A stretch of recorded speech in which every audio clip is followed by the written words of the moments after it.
Você pode estar cometendo esse erro e truncar a sua comunicação sem nem saber. Você sabia que uma das formas da comunicação ficar bastante conturbada é exatamente como a gente lê a situação, os indivíduos, o ambiente onde a gente está? Existem 3 tipos de leitura, podemos chamar de leitura de mundo, mas seria leitura de indivíduos e situações a partir da sua ótica e da ótica do outro. Então vamos imaginar hipoteticamente 2 situações, uma na vida cotidiana e outra dentro de uma palestra, por exemplo, ou de uma sala de aula. Eu estou caminhando pela praia e vejo um homem sentado num banco da praia, com a mão no queixo, assim, olhando para o nada, de forma séria. Se eu fizer o primeiro tipo de leitura, que é aquele mais limpo, mais puro, eu vou descrever a cena. Eu vejo um homem sentado no banco da praia, apoiando o seu rosto, o seu queixo na mão, olhando ao longe. Essa seria a leitura onde eu utilizaria apenas os meus órgãos dos sentidos, ou seja, eu estou olhando para aquela cena. Mas, se na hora que eu filtrar aquela informação, olhando o ambiente, isso pode ser também ouvindo palavras de alguma pessoa. Eu estou hipoteticamente colocando uma cena sem comunicação oral. Mas se eu olho para aquele homem e dispara algum gatilho em mim, alguma memória, alguma experiência que eu tenha tido com situação semelhante, e eu não tenha controle ainda, eu não tenha percepção de que os órgãos dos sentidos são o mais puro que eu tenho para observar, eu posso olhar para aquele homem e fazer uma leitura, que é a segunda leitura, uma leitura mental. Vejo um homem que está sentado, preocupado, muito preocupado ou triste, olhando para o nada, sem saber o que fazer. Essa já é uma leitura que passou pelos meus filtros, tanto das emoções, né, quanto os meus filtros cerebrais. Então, me startam experiências e eu traduzo aquela cena mentalmente, que pode disparar a minha terceira leitura, que é uma leitura emocional, batendo no meu sistema emocional, né, no meu sistema límbico. E eu, não tendo racionalizado, eu posso ter um impulso de resposta daquela leitura. Meu Deus, eu tenho que ir lá ajudar ele. Ele pode estar com um problema muito sério e está ali sozinho, na solidão, abandonado. Isso ocorre mais frequentemente do que a gente imagina. Agora vamos para uma situação hipotética de palestra ou de sala de aula. Quando a gente fala que a expressão corporal ela é importante, sim, ela nos diz muitas coisas, mas a gente precisa de uma confirmação.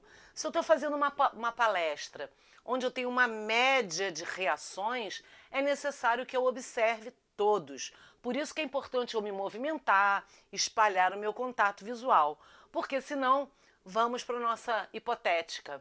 Eu estou dando uma palestra, de repente na minha empresa, onde eu conheço mais ou menos as pessoas, e olho um colega que eu já acho que não é um afeto muito grande meu. Eu olho e ele está assim de braços cruzados, encolhido, com ombros encolhidos e sério, olhando. Se eu faço uma análise apenas sensorial, eu olho aquele colega, aquele homem, sentado encolhido de braços cruzados, com semblante sério. Se eu não tenho muita autoconfiança, ou se realmente é um desafeto, ou se eu não tenho uma percepção geral daquela palestra, eu posso me desestruturar, porque na minha leitura mental eu posso olhar para ele e dizer: cara, fulano está detestando a minha palestra, olha só a cara dele, está cada vez mais fechado, ou ele não está entendendo nada do que eu estou falando, fazer uma interpretação desse tipo, e aí vem a leitura emocional. E a leitura emocional pode te pegar numa apresentação sua, onde você tinha planejado e por um fator externo que você não esperava e leu, na maioria das vezes de forma errada, você se descompensa. Eu tenho que mudar meu planejamento, eu não estou agradando, não está bem, eu não devo estar falando direito, eu não devo estar me movimentando e pronto. Você pode perder o seu assunto por uma questão de leitura errada e de insegurança. Quando nós temos essas situações na nossa vida, muitas das vezes a gente fala, nossa, eu estou falando A e você está entendendo Z. Ocorre também dentro da oralidade, porque é uma questão que você tem que racionalizar. E como você racionaliza? Perguntando. Talvez se eu chegasse perto daquele desconhecido na praia, no banco da praia, e perguntasse, nossa, tá tudo bem? Eu estou te achando, sério, com uma cara de preocupado. E ele pode simplesmente te responder, não, eu estou aqui esperando a minha esposa, ela está meio atrasada, está presa no trânsito, estou pensando na vida. Ou você poderia estar certo, ele dizer, eu estou com um problema, não sei o que eu vou resolver, e aí sim você pode perguntar, posso te ajudar? Né? Aí sim pode se confirmar ou não aquilo que você imaginou quando viu aquela cena.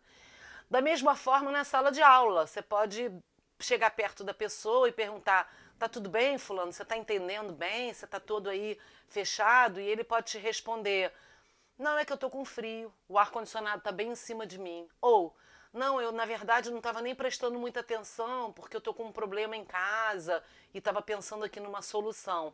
Ou ele pode dizer, não eu não estou compreendendo muito bem o que você está falando.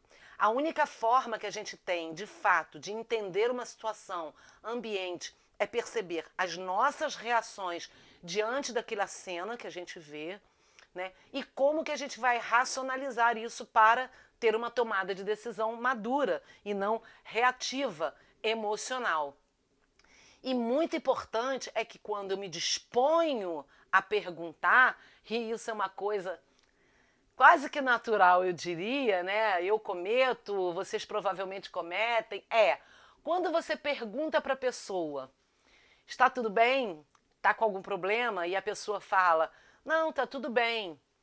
Pode ser até que não seja verdade, né? Mas a gente, em geral, principalmente quando tem uma afetividade, a gente costuma desconfiar e dizer, não, você não tá bem não, porque eu te conheço, essa cara não é tua, e isso pode gerar uma irritabilidade e uma falta de comunicação, porque pode fechar o canal de comunicação. Eu sei que não é fácil, não é simples, às vezes a gente quer resolver a situação e às vezes a pessoa precisa de mais um tempo para dizer se está com algum problema ou não. Ou não, às vezes a pessoa realmente não está com problema, é apenas uma sensação sua, e quando você fala, não, te conheço, você pode quebrar a confiabilidade da relação ali na hora da comunicação. Então vejam que como é importante a forma da gente ler o mundo, ter serenidade, porque senão, quando a gente faz uma leitura mental e parte para emocional, a gente pode estartar uma ansiedade. Porque eu olho, me estresso, tenho uma leitura errada, dispenso cortisol no meu corpo, e aí pronto, quebro o raciocínio e começo a disparar emoções não adequadas para a situação, o que trunca a minha comunicação, porque ela passa a ser apenas a minha comunicação, o que o outro sente ou o que a situação apresenta já não importa mais. E isso a gente vê ocorrendo em vários lugares, né? Em situações sociais, familiares, de empresa, numa palestra, numa reunião, quando a gente não tem a serenidade de dar atenção mais aos nossos sentidos, formular as perguntas corretas antes de fazer uma leitura mental, consequentemente uma emocional, e ter uma reação desagradável, tanto na comunicação quanto até na interrupção da mesma. E aí, você gostou desse vídeo? Se gostou, curta, salve para depois você ter o conteúdo salvo e poder achar mais rápido. Compartilhe com os amigos, marque seus amigos e se inscreva nos nossos canais das redes sociais. Um abraço e até o próximo vídeo.